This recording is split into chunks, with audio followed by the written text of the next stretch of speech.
I want to talk a little bit about a snippet of history from the Roman Empire and also how it relates to the United States today in some ways. You could say there's a lot of correlations. A lot of correlations between the Rome and actually a lot of lessons that could be learned from Rome. This is about the Emperor Julian. He lived around the time of 363 AD. He was only emperor for about 20 months, less than 2 years. He died in battle, actually. Doing battle with the Persians, he was wounded, and he insisted on going back in again the next day, and that actually finished him off. If he just would have rested, he'd been fine. But there's other theories out there that he might have been killed by a Christian because he was against Christians and for the paganisms on the surface. But I want to comment a little further on these articles because this really goes right back to so many things that are related to today that it's unbelievable. I must have read, I don't know, well over 50 books on the Roman Empire, and some of them several times, some of the most largest, authoritarian works on it. And it does ring true with the United States today, big time. But Julian actually, even though an historian will say that he was against Christianity and promoting paganism, he was only promoting paganism because he's seen it as a less troublesome religion than Christianity. And actually, at the time, many Christians would not fight for the empire, but they would fight each other like crazy over religious trivialities. In other words, warring factions of Christians would go at each other's throats and kill each other worse than the fiercest barbarians over issues like, is it the divinity? No, it's the Trinity. And they would go to war and waste each other internally instead of fighting for the empire. And actually, many of the Roman soldiers at the time did not even want to deal with these zealots, these religious zealots. They were tougher to deal with than some of the worst barbarians out there. That's how screwy they were. So Julian, Emperor Julian, seen him as a problem. So he shocked the empire. This goes on. I'll show you where this is. He shocked the empire by renouncing Christianity, which is true, which earned him the title the apostate by church historians. Now, this is what he actually did. He issued an edict of religious freedom, just like we have in the United States. Our First Amendment, I know amongst other things, freedom of speech, right of free assembly, also says religious freedom, which means the state cannot establish a religion and it cannot prohibit the free exercise of religion either. You're out of the picture, state. The government, you're out of the picture. Either you're not going to push it and you're not going to go against it. It's none of your business. That's all that means. Basically, that's what Julian did. He rebuilt pagan temples. Now, he rebuilt pagan temples not because he believed in this stuff. He didn't believe in it. I got into the details on this. Actually, the Stoics didn't believe in the pagan temples. The Senate didn't believe in the pagans. The emperors didn't believe in it largely. None of them really did. None of the learned people of Rome believed in that crap. It was for the masses. Basically, that's how religion is. In every place on the earth, it's for the masses mainly. But there's certain truths you could just pick out. That's that I'd have to say. He ended banishment of religious exiles, exiled by, it doesn't state in here, but they're exiled by Christians. Intolerant as all hell. So you ain't converted. In other words, once they started getting the upper hand, they were worst. And he eliminated special privileges for Christian officials, because at this time, Christianity was really taking hold. But he didn't like it. He didn't like what was happening. It was causing the empire to fall apart. And that's partly one of the reasons. And this is one reason we have separation of church and state. Even though that's not the words of the amendment itself in the First Amendment, it does state that the state doesn't get involved in religion, either to push it or to stop it. Either way, it's just out of the picture. So he founded the Neoplatonic school of philosophy. That's basically what the deal was with Julian. And he was very much a philosopher. Now, unlike many of the emperors, he totally abhorred and ignored all the trappings of his office. In other words, he spurned the decadent Byzantine palaces. He dressed simply.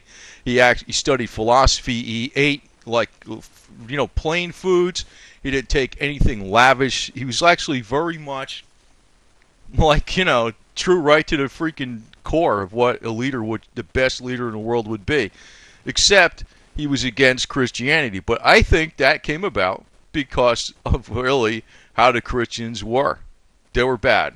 They were bad. It wasn't like they were following Christ. If you follow Christ's words, it was like totally at odds with what Christians were doing. And that's pretty much true today. Pretty much. So he stayed away from the decadent palaces. He dressed simply, and he fostered the study of humanities and arts.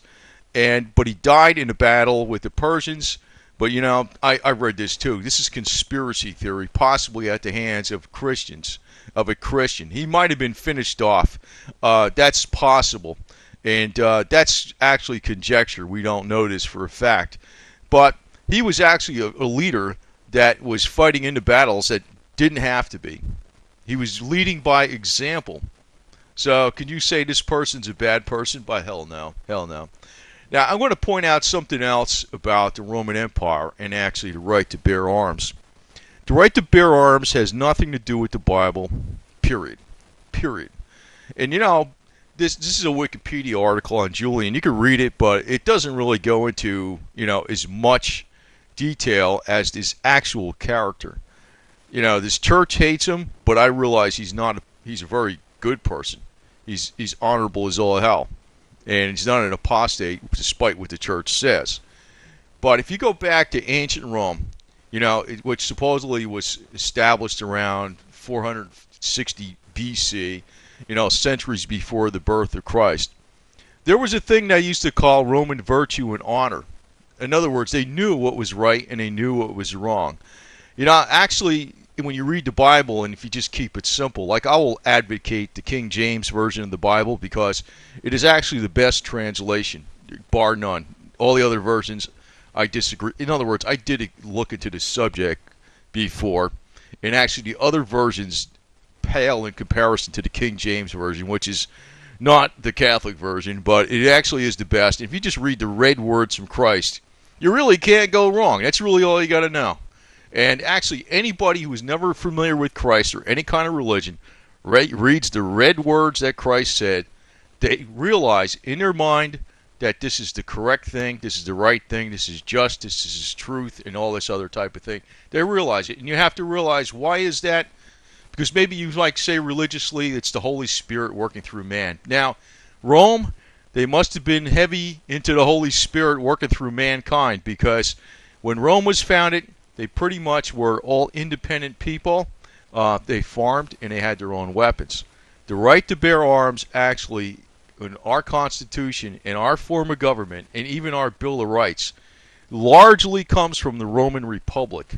I know I heard the Iroquois Indians and all this other garbage, and I don't see how. But anyway, it largely comes from the Roman Republic. If you want to see, if you really want a heads up as to any kind of problems that are coming up in the United States, in the shrewd games and conspiracies, there are conspiracies. If you look at Rome, it's loaded with conspiracies, and they're true as anything. But you also have to remember that the best minds, the most powerful people militarily and also in intelligence and also in wealth, were eliminated many times. This can actually happen with our elite. They're stupid. They really are. Because they're in their own little world and they don't have contact with everything that's going on and what the actual swelling uprising might be. But I have to say this to Christians: you are your own worst enemy, without a doubt. Without a doubt. I'm not knocking the words of Christ, but when you are a total pacifist and you just retreat to the Bible as to take no action on any kind of issues, forget about it. A Christian will get totally pissed off if you said Christ is a bunch of bullshit. They'll get mad at that. Oh God, if they said Christ is this and he was like Mary was a whore or some garbage. You'll see people say that stuff, right? Oh, they'll get bent out of shape like crazy. They're ready to kill you then. But over principles that are actually best for humankind, it's like they retreat to the thing, well, it's God's will. God's will prevail in the end. No, you dumb shit. It's you, pal.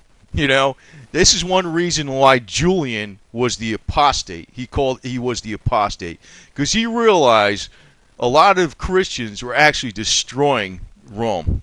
And was that a bad thing? Yeah, that was a bad thing, because actually Rome didn't come about because it was evil. It came about because it was virtuous and honorable. Actually, there was such a thing as Roman virtue and honor. Before the Bible was ever printed, the Greeks knew about this too. The Greeks knew what was right and what was wrong without even knowing anything from the Bible. It seems to be the universal law of mankind. You can say that's paganism. Well, you know what? Julian was actually more like Jesus Christ. Julian the apostate was more like Jesus Christ than most of the Christians at that time, but the Christian historians call him the apostate. Julian practiced what he preached. He was throwing all the wealth in the world in the empire, but he just said, to hell with it. I'm not going around with all the trappings of the palace or all the trappings of my office. And when we go to battle with the Persians, I'm going to be right in the front too.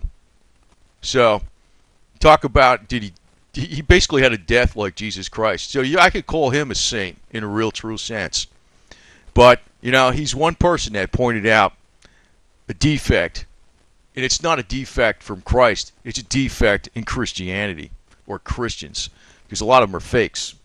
And basically that's my message. But I'm going to point out something. When you're defending the Second Amendment and you're defending the First Amendment, it has nothing to do with the Bible. It has to do with the laws of nature and the laws of like fair play in mankind. It's been known. Anybody knows what's right and wrong practically. Almost anybody knows it. That's why they know when they read the Bible, the King James Version, the red words of Jesus Christ, they realize that these are the words of truth. How do they know they're truth? You say, oh, it's the Holy Spirit. But how do they know it? It's like people even realize that's the truth even without reading those red words. And that's what was existing in the Roman Empire centuries before Christ was even on earth. So, a lot of the problems in the United States are partly because of false Christians, just as they were back in the Roman Empire. Too much, they're pacifists to the max, but when you insult their religion, oh God, forget about it. Then the barbarian in them comes out. But to defend the United States, against aggression from other foreign enemies, I don't know. I don't know if they would or not. And it's something else. I mean, this attitude that God will take care of it. No, that's wrong. That's wrong. It's like, the works of mankind, it's actually what you really believe that counts more than anything. You know what? That's a total cop-out. And if Jesus said that, then I'm like totally against Christianity completely. If you say he said that you do nothing, and that it's all in the, works mean nothing, fine. You know what? If I see that's like saying if you see somebody dying on the street, works mean nothing. God will take care of it. That's what the Christian's telling me right there. So, highly critical of Christians, but I think they deserve it in many cases. And there's not too many true ones around. Julian was more like a true Christian. Julian, the supposed apostate. Lesson from Rome, I'll just put it that way.